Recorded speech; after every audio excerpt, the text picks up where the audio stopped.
they're all buried alive. That's huge. I wake up and I was like, I wish I didn't know this. You see it in your friends, you see it in their marriages, you see it with your co-workers, you see it in your husband. The hardest part is that you see the train coming and you have to shut up sometimes. You see it even when people are not sharing? I'm talking about people when they're not sharing.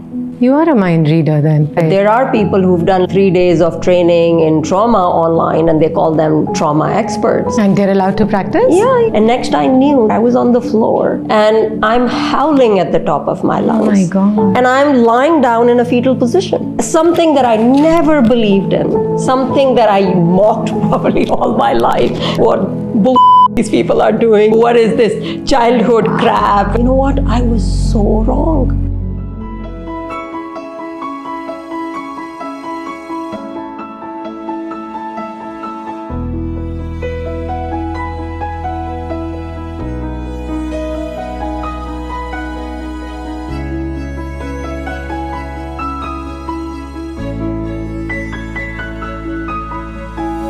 Hello and welcome to the Dreamcatchers Show Season 3, where we capture inspiring stories, one dream at a time. Hosted by your very own Saima Salman. Powered by Mandar Padhe, the resilient investor. Associate sponsor, Infinity Jewels. Supported by Realty by Dipti. Homestay, property upgrades and real estate investments. Media partner, Crazy Talk. Hair and makeup by Purnima. And as we promised, we'll keep getting inspiring personalities. We are fulfilling our promise. Are you though? Have you subscribed to our channel? If not, please do so. It'll mean the world to us. And now let me introduce you to this powerhouse called Saima Salman, the founder and CEO of Rational Living Inc.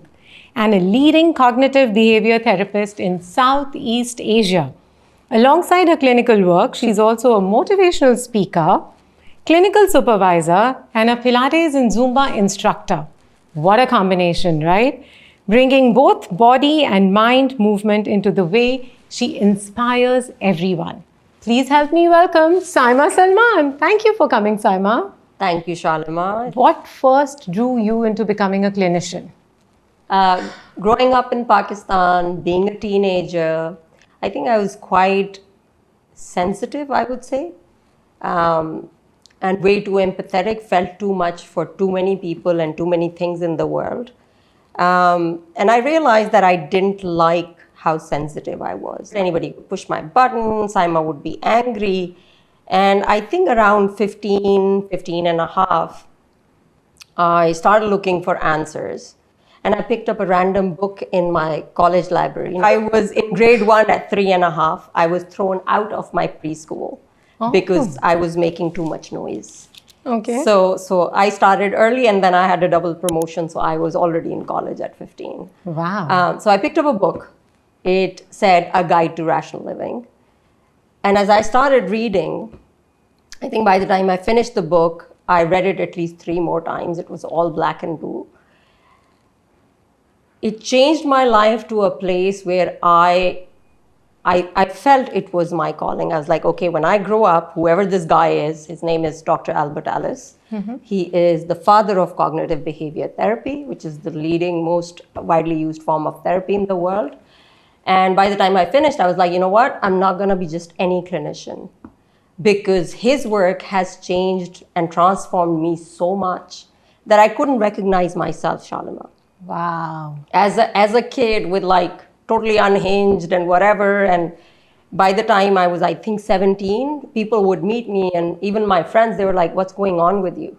And I could tell there was something shifted. So I made up my mind that this man has to stay alive. He was quite old back then. And when I grow up, I'm going to go and train with him one day and be trained by the guy who's changed my life. And that drew me to this profession, and that's what I ended up doing and you in 1998. Yes. Wow. And at 15, you knew what exactly you wanted, and that one book changed everything for you. That's a phenomenal story. That's wow. Yeah. I'm actually speechless right now. No, but I was also told when I was very young, okay, you know, people would say you should go into mental health, you should you're so good at talking to people. Like I was a popular kid, but I was one of those kids who would look out for kids who were not popular. I would sit in break time with kids who were sitting alone. So I was already, I think by nature, I was very prepared for that profession. Right. But just reading that book, and there was still one line which I always share in all my talks, especially when I'm talking to the kids, that sticks and stones can break your bones, but words can never hurt you unless you give them the magical powers to hurt you. Beautiful. It was like game changer. It was like, okay, no matter what you have to say, I don't have to believe what you have to say. And that's so And liberating. if I don't believe you, like you're ugly or you're this or you're short or you're dark or you're fat or whatever you have to say, opinions are not facts. And that just changed the whole thing. I was like, okay, this moment onwards, I'm never, ever letting anyone's words or garbage coming my way or opinions, or even if they believe it, they can believe it. I don't have to. And that just changed how I looked at life. This changed how I looked at myself. And I don't know how many years later, I show up at his New York City training. You did? Yeah. He trained me. Whoa. He trained me. And I remember people mocking, you're coming from Pakistan, it's a third world, you're a girl, and you're reading this guy's book. We were studying psychology, of course. We read Ellis extensively, and it was like, yeah, you're gonna go one day and train with Ellis. And they would mock me, and I was like, yeah, I will. And was it easy for a 15-year-old to grasp whatever he'd written? Was it that simple? It was very simple. I think the beauty of working with children, and I think I'm glad that I read it when I was not older, is every time I've taught that model to children, they're actually they actually do this. Yeah, it's like nothing. The words are like nothing, Saima. I believe you. And kids don't have, yeah, but this, that. They don't have that the way adults have. And I think that I was lucky. I was lucky that I read it when I was so naive and didn't have a lot of ifs, buts. And I was like, wow, he's right. It is. Why should I give magical powers? If somebody thinks I'm a loser, let them think. Their problems. Right? It's okay for them to think that I'm a loser. As long as I don't believe I'm a loser. Right. I don't care. So then you went and studied and trained under him. So no, then I studied a lot because the program that I was eyeing was a postdoctorate program. It's a postdoctorate fellowship. So you have to have your undergrad, your master's, your postmaster's, your PhD. Oh, Lord. It's a long process. Right. But I cut the line. Okay. Tell us how. I cut the line. So I was working as a clinician. I had done postmasters, masters, all topper, all gold medalist, gunning it, doing it really well, and writing to him. I wrote a very revolutionary paper back in the days, and it was a comparative study of Quranic philosophy, which is the religion Islam that I practice. So the scripture is Quran. So I compared his model with Quranic philosophy, and the gist of the paper is that the Quranic philosophy is a superior model to Ellis's model. Oh my God. And that got his attention? He wrote to me personally. Okay. He wrote to me personally, and he wrote that, congratulations on bringing that up to me, and you've helped me to change my mind. Yes, Islam does show what you're trying to prove. And I was like, I've been waiting to join your postdoctoral fellowship, but I don't have a doctorate right now. He's like, come in for interview. So I went through 5 sets of interviews, whatever steps there were, and they were like, you're in. Oh, wow. And how long was that?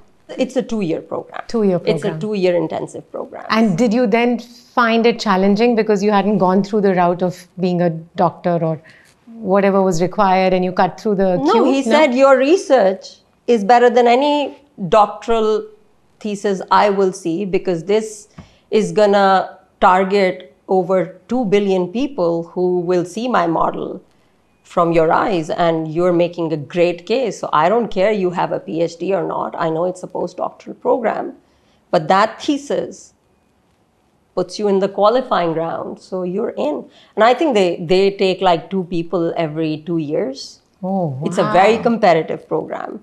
But I think that paper did that for me already. I could see they're just filling in the formalities, but he was definitely convinced. Right. And so when you look back at that start of your career after this 2-year program, what stands out most about your journey? The most important thing for me that stands out is that when I'm working, it's not just, you've gone through certain degrees and you've read the books and you've learned how to do this. For me, it comes from a very, very personal, deep space. Very, very personal, deep space. Like, I know for a fact if someone's suffering and they show up at my door, there will be relief it's a matter of time. So I think the thing that excited me the most is I developed a certain level of conviction in the model.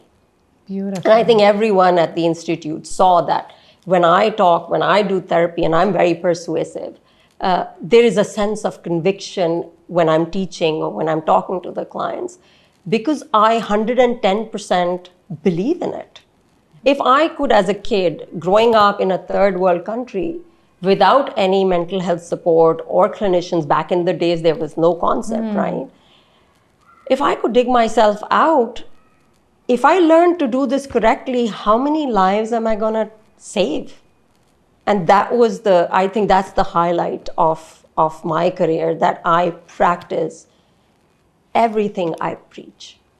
Beautiful. And you've been practicing in Singapore for the last 20 years? Yes. And how has that shaped your experience or perspective of people? Is there still a taboo or stigma on seeing a clinician, or how has it evolved over the years? I think the clientele that I have, most of my clients are very, very senior, high-achieving people. And they have my name in their calendars most of the time. So their whole company, if you're the CEO and your whole company knows that boss is seeing Saima at 5 p.m., then I think there is definitely a shift. Right. Especially in the leadership, I think, community, that people, I think, are taking pride in taking care of themselves so they can show up as better leaders. But overall scene in Singapore for psychology, I think, is still, they're far, far behind. There's still no legal body. There are people who will go through 3 weeks of, random training and call themselves, certified this and certified that. And they're allowed to practice?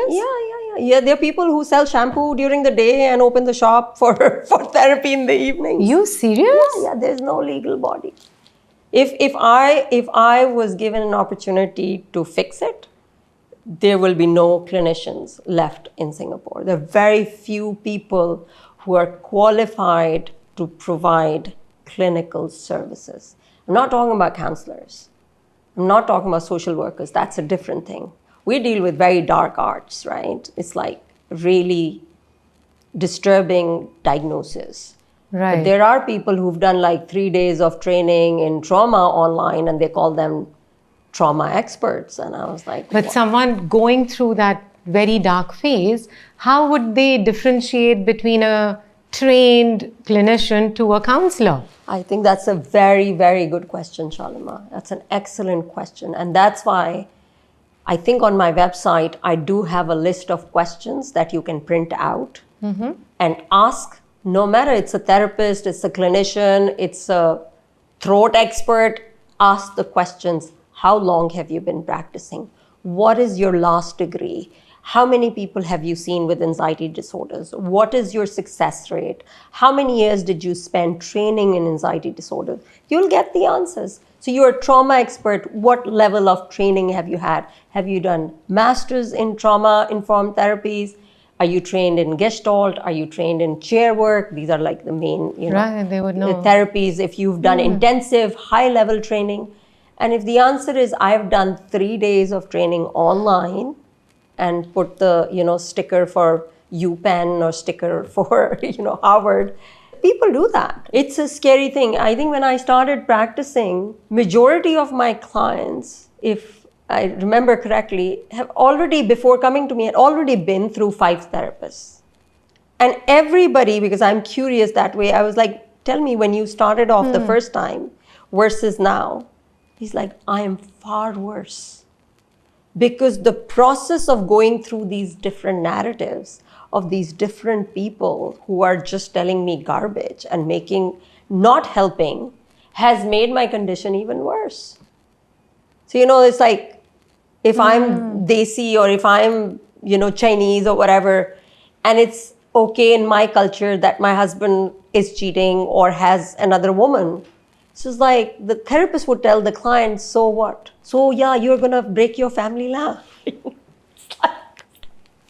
Wow. Oh my God. Yes, it's quite bad. It's quite bad. And then giving advice to women who are stuck in abusive relationships. You leave your husband. Oh, how are you going to leave? You don't have a job. You don't have a single penny in your name. You have 2 kids. What kind of a woman are you? Why are you still staying? You're so weak. Why are you taking his shit? No, that's not the protocol. You don't say that kind of stuff. So, yeah, those stories are really very, very bad stories. Oh, wow. So tell me something, over 3 decades in practice, what changes have you seen in the way people approach health and healing? I think people are definitely a lot more aware. And I will give it to the youth. It's very, I think, deeply I get touched when I see younger kids requesting their parents to seek help. That is a wonderful shift. That kids are asking their parents that I need to talk to someone. And a lot of Desi kids also. Right. So I think that is a beautiful shift I'm seeing. And thanks to social media, good, bad, whatever it is doing. But kids are a lot more, I would say, aware. Right. And in acceptance of, I'm not okay. I need help, right? Kids are like, I'm not okay and I'm not going to just sit here. And generally, it's the parents who are not okay. Oh. It's most of the time, especially with younger kids, I was like, why are you bringing this 10-year-old? Let the 10-year-old sit outside. I think you too need help. And the other shift that I've seen is women are more open to talking about what's actually bothering them. So if they're coming out and saying, I need help and I don't think there's anything wrong with me, that's a big step forward. That's a very big step forward. And that's my area of expertise and love affair. I love working with women who are stuck in abusive marriages, abusive relationships, and the intricacies of, and I'm not of the school of thought where you're like, you have to leave. No, Right, yeah. no, you don't have to leave, but you have to figure out a way to stop hurting yourself. Right. I've seen models in New York, I've seen CEOs in Europe, I've seen super high achieving, successful, rich women who have their own money. They still are not ready to walk out. And why do you think that is? It's trauma bonding. Oh. It's trauma bonding. Have you heard of Stockholm Syndrome? Yes. Yeah. Oh my God. And it's something that, I don't want to sound very technical, but something happens to your brain. It's the reward and the punishment areas, which, if I'm constantly loving or kind and there is resolution, your brain will accept it as positive. It's constantly bad or abusive, your brain can register it's bad. So women who are generally stuck in, physically abusive relationships or other volatility, they can see the abuse clearly. They've got bruises, they've got, but it's the one stuck in the narcissistic, marriages or men who have narcissistic personality disorder. It's a combination of good, bad, good, bad, good, bad. So your brain doesn't know, is it good or is it bad? So when it's bad, you can see it's so abusive, so manipulative, it's so demeaning, but then they love bomb you and they treat you so well to hoover you back that your brain has no chance to remember the abuse. So it overrides and says, it's so good, he's so nice. and then followed by another cycle of abuse. So it's the confusion that does not allow you to make sense of the reality. It's so beautiful the way you shared this, because we've made a film, a full-length feature film called Dominoes. And so it's a story of 4 women and how each woman's life has a domino effect on the other. And one story is about this, exactly Fantastic. about this. Fantastic. You know, and how you need that... stories, you ask me. Yeah, I absolutely. can hand over my files. They're like real raw stories. Yeah, and I played that character myself. Nice. Yeah, so that's hard. It is. It hard. is. So when people see me on the outside with the personality that I have, they're like, "Whoa, that was some acting skills, right?" That's because nice. I'm not that person at all. That's amazing. Yeah. So was there a moment in your career that deeply changed how you practice today?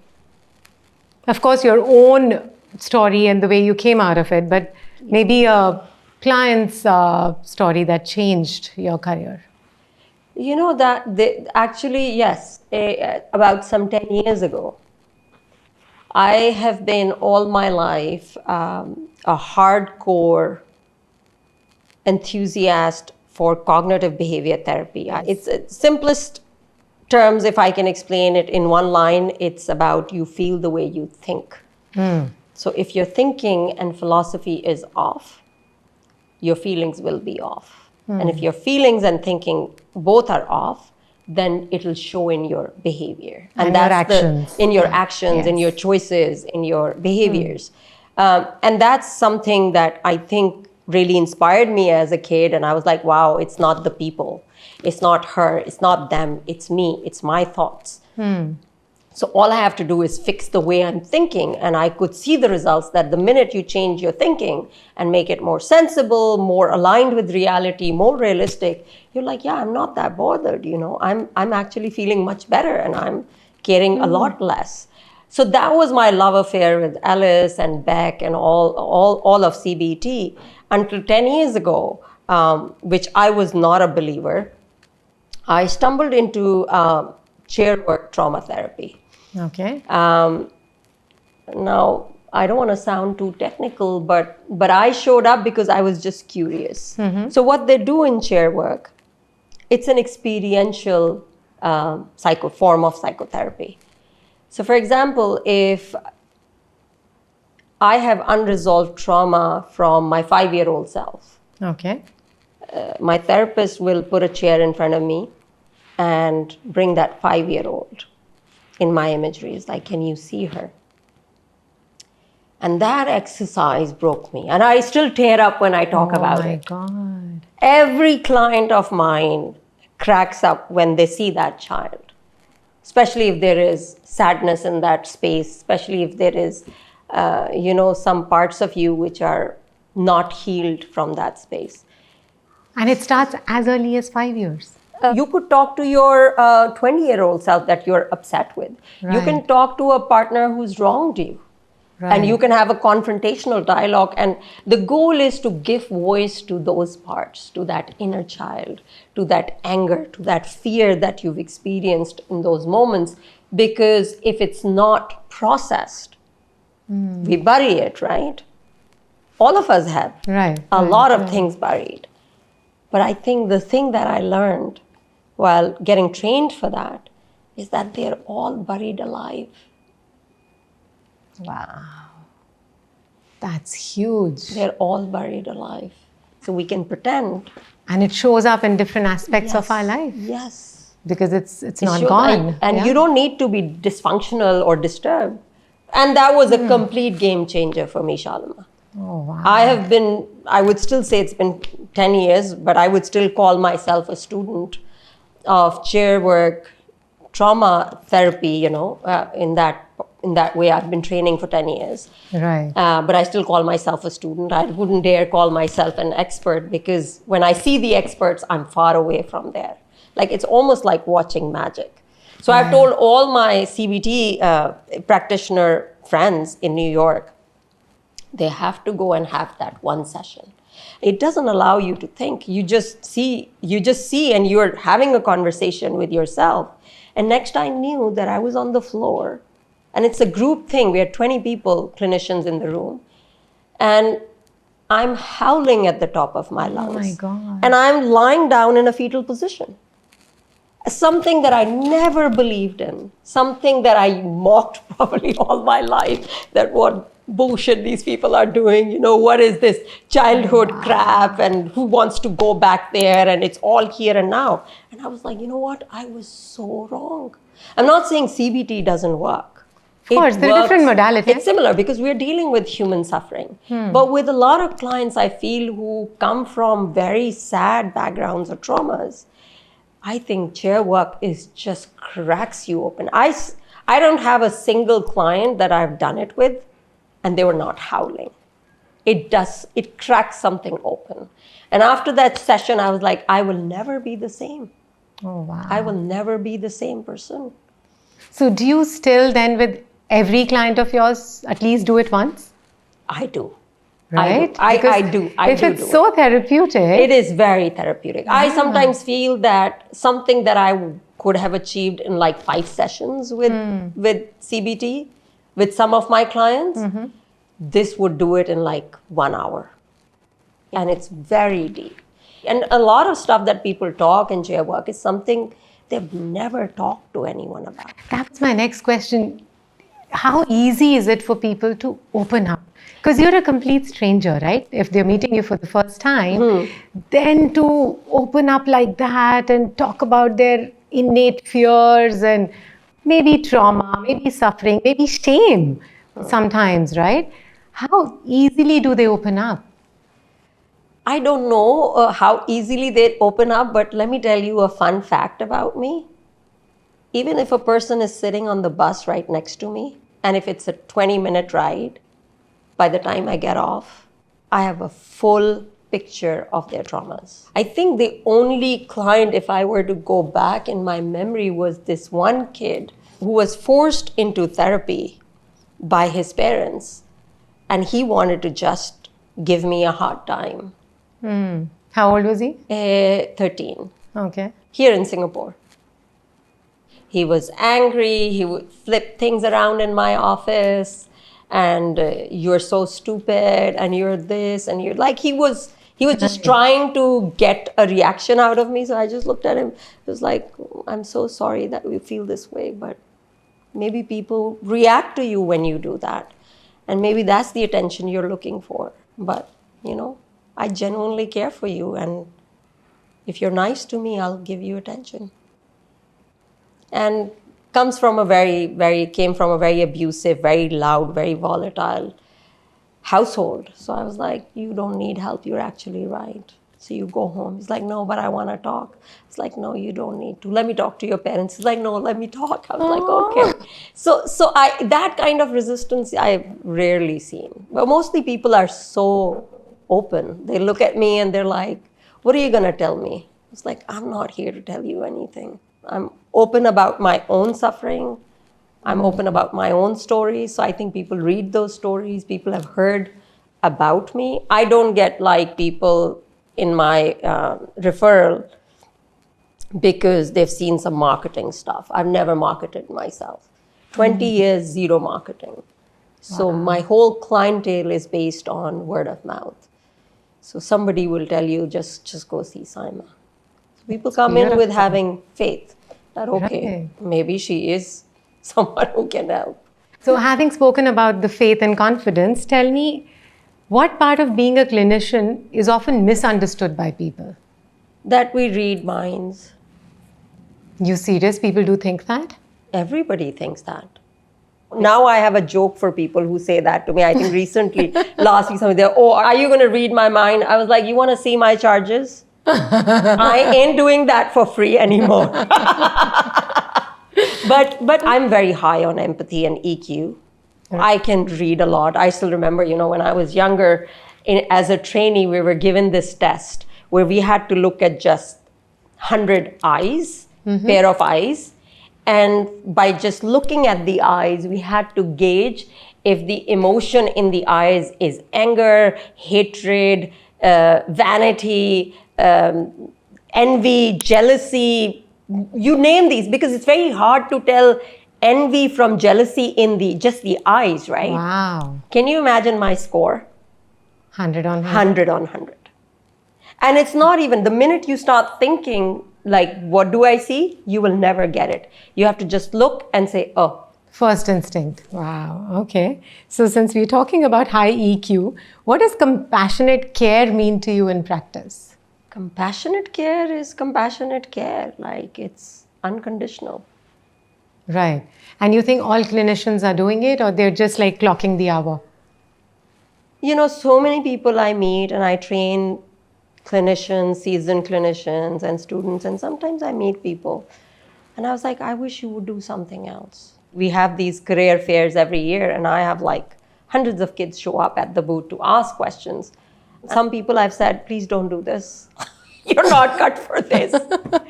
You're already thinking of numbers. You're already thinking of how much money, this, that. If you want to make money, save money, go somewhere else. We save lives. Right. We're not looking into money. We're saving human beings. So I think if you are passionate about helping people, then it will never feel like work. For me, 30 years, I kid you not, I jump out of bed every single day to go to work. Wow. It does not feel like work. That's like a playground. But it is heavy, right? Do you bring it home? That's a very good question. When I was younger, I used to cry more than my clients sometimes. And that is a problem in my profession.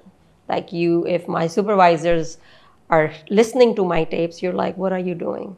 So you're negatively marked for having too much empathy. So that was it was a bad problem.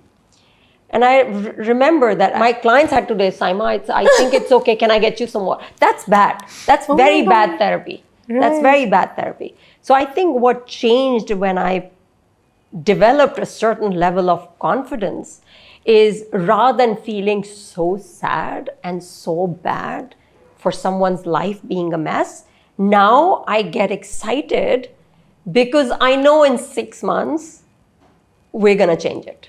Wow.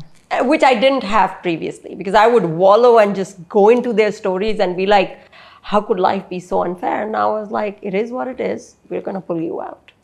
Let's do it together. So I'm more excited than, what I used to do as a kid. Right. Yeah. And that was my next question, that what's been the hardest parts of your professional journey? I guess that transformation from you sitting and crying with them to you fixing them. I think the hardest part is that you see too much and you feel too much and you have too much information, which some days I wake up and I was like, I wish I didn't know this.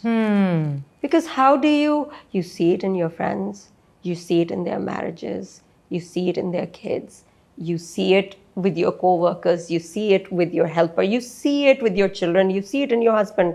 And I think the hardest part is that you see the train coming and you have to shut up sometimes. It's not your place. You see it even when people are not sharing? I'm talking about people when they're not sharing. Oh, wow. If they're sharing, then the door is open. I have agency to help, right? I can say something. It's when you're just sitting and you're observing and you know what's going on and you know how to fix it. You are a mind reader then. I can gauge a lot of things very, very fast. So imagine if you're a family friend, or I would see it. And I think my growth and learning has been that you don't have to fix everything for everyone. That's very exhausting. Yeah, it can be very tough, because if I watch something negative on, say, Netflix, I can't sleep for the next 3-4 nights. It plays up in my mind. You.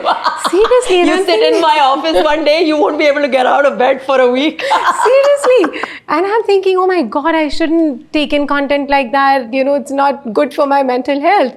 It's heavy. Can you share a case wherein you were like, oh my God, I've not seen or heard of this before, and totally stumped at how do I fix this? I think the case that I would like to say that I would never be able to forget is the case of this 35-year-old lawyer, super successful lady who came to me, and very normal conversations, everything's good. everything's fine, very successful. And one day I just, early on, I noticed like she wears the same shoes. It's a Velcro shoe. And I was like, interesting, you don't wear shoes with laces? And she just looked at me. She's like, what do you mean? I was like, you wear these Velcro shoes? She's like, yeah. I was like, no laces, no other. She's like, no. I was like, what do you mean no? And there was a horror in her eyes, and she leaned forward. She's like, no. I was like, what does that mean? She's like, this means that I'll have to go down and tie my laces. And I was like, and that? She's like, that's going to waste my time. I was like, how? What does that mean that it's a waste of time? She's like, if I do that and it's a waste of time, I'm going to go back to the slaughterhouse, which she never mentioned. I was like, what slaughterhouse? She's like, no point in telling you because you won't believe it. I was like, no, I believe you. And she looked at me and she's like, since the age of 13, there are hundreds of people I've reached out to. I was smart enough to reach out to hundreds of people to tell them what was happening to me. And they all convinced me that I'm just delusional. So I've made peace with it. I was like, I'm so sorry. Can you please tell me? And I figured out she was raped by her own father since the age of 8 until she ran away from home at 15. And imagine just observing that, why do you wear Velcro shoes? Nobody in their right state of mind could ever imagine that this means I have to waste my time tying them up. And this means if I slow down and I'm not independent and I'm not in my head, in my profession, then I have to go back and live with my parents. And she's like, she got it all messed up in her head. And that is one case which when I looked at her, I was crying. And I was like, I'm so sorry. And that was the first time she heard someone say, I'm sorry, and believe her at 35. And she howled at the top of her lungs the whole session. She's like, nobody ever believed me. And that was one of the hardest cases, I would say. She stayed with me 2 years. That's the longest anyone has ever been. I generally am pretty done by 18 sessions, 16, 18. You get out of the room, But she stayed with me for 2 years. And it is one of the most incredible stories. And obviously she was healed and fine. Yes, healed and how. Amazing, amazing. But yeah, thank you for asking that question. So how do you keep learning and evolving after so many years in the business? I've heard that clinicians or counselors, as a rule, have to also, after every 10 sessions, I believe, then go through some therapy or counseling for an hour or so? No. No? No. We have to do continued education for sure, certain number of hours to maintain our memberships for American Psychological Association. Every year we have to undergo training, but no. You don't have to see a senior counselor? Or? No. I had to do 30 hours before I became a clinician to undo my nonsense, which required definitely more than 30 hours. But what we need to do, if I get a certain clientele, which is, I'm not sure if you're familiar with borderline personality disorder. I've heard of That's a very, very disturbed client population. So if I have at the same time more than 2 of them, then it's recommended for our sanity to talk to someone once a week. But that's the only written rule kind of thing. Not written, but it's recommended. It's not mandatory. Oh, it's not mandatory. But it's not mandatory, but you will need it. You will know you will need it for sure to maintain your sanity, because they are very, very disturbed and very challenging. And so what advice would you give to students or people looking at taking this up as a career? What should they, empathy for sure, saving lives, not focusing on money? Money will come, money will definitely come. But that can't be the driving force, right? For male clinicians, this world needs it, for sure. A lot more than female clinicians. I think we have not enough male clinicians in this world. But the most important thing, if you want to sing and dance for the rest of your life and have an affair with a profession, then it has to be psychology if you really derive a lot of joy and happiness from lifting people up, from helping give them advice, from talking them out of their problems, even if they're your friends or family members. If you really enjoy doing that and you get this little text, oh, thank you so much for listening to me, I feel so good after talking to you, that's for you. Oh, lovely. And trust me, money will come. Right. Okay. Since you're a Pilates and Zumba instructor, what do you think people most often overlook when it comes to their health? Thinking that it's not going to make a huge difference. Even if I go to the gym once a week, what difference does it make? Even if I, do this much, not lift, I think people are not thinking in terms of, like for me, at 35, I was already thinking about my 45. So thinking ahead. So if I'm 53 today, I'm not thinking about 53 today. I'm thinking about what do I want to look like at 65. So I'm already working towards how many squats do I need to do? How many deadlifts do I need to do? And I would give advice to all women, if there's one exercise that you want to do for longevity, is do the farmer's walk. What is A that? farmer's walk is you carry 2 kettlebells or 2 bags of groceries, start with 10 kgs until you reach your weight. And you just walk, start with 30 seconds, 10 seconds, 60 seconds. That one exercise has a huge impact on how women age. And second one is hanging, just hanging for 30 seconds, 60 seconds. Oh, wow. I thought hanging was to increase your height and all that. No. It's all about, it's the hand grip. This is also the hand grip. And it's how mobile you're going to be in terms of grasping, picking, bending down. It all is involved in the farmer's walk. So very, very important. And don't think about it today. Wow. It's not about today. It's 10 years from now. What do you want to look like? What do you want to think like? What do you want to sound like? How do you see yourself aging? Because that's a nice way to look at it, because I don't usually see people talk about the future. They talk about, oh, now, or a birthday coming up, I need to lose weight, or a wedding coming up, I need to lose weight. It's all about losing weight and not really maintaining your health for the long term, right? Yeah, that's a separate conversation. I can talk about 5 hours. That's a very, because yes, we've made it about aesthetics. We've made it about how you look, how your body is. It's very sad. I think people have made it very superficial, while it should be about strength, endurance, and mobility. It's not anymore. And if you look good out of that, then it's bonus. Yeah, absolutely. Bonus. So when you think about your legacy, what do you hope people remember most about you? I think I know what people will remember, the lives that I've touched, that she was there. She was always there. That's beautiful.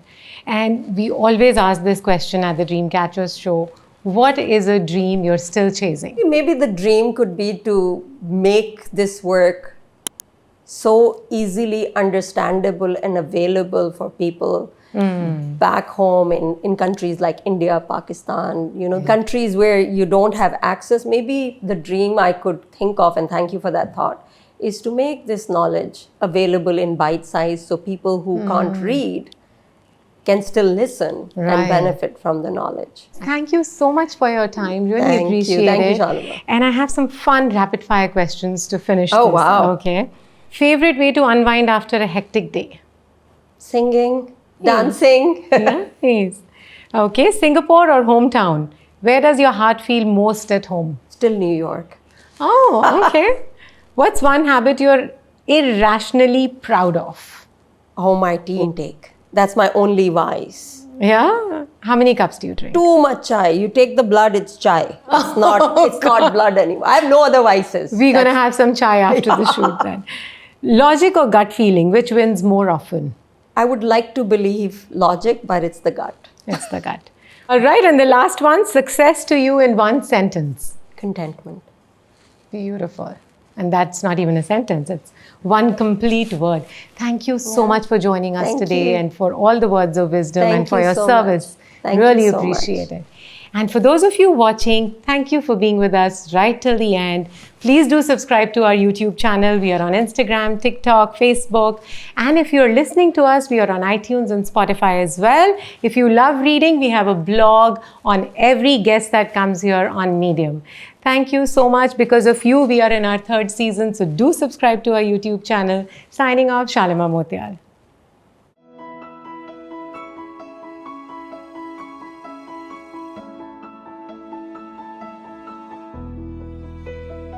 Could use social media for that, right? I'm so bad at social media. Maybe I should get inspiration from you. I'm terrible at I'm social always media. there. Thank you. My little bit in helping. One productivity myth you'd love to bust. I don't know. I'm quite lazy. Okay. I'm not very productive.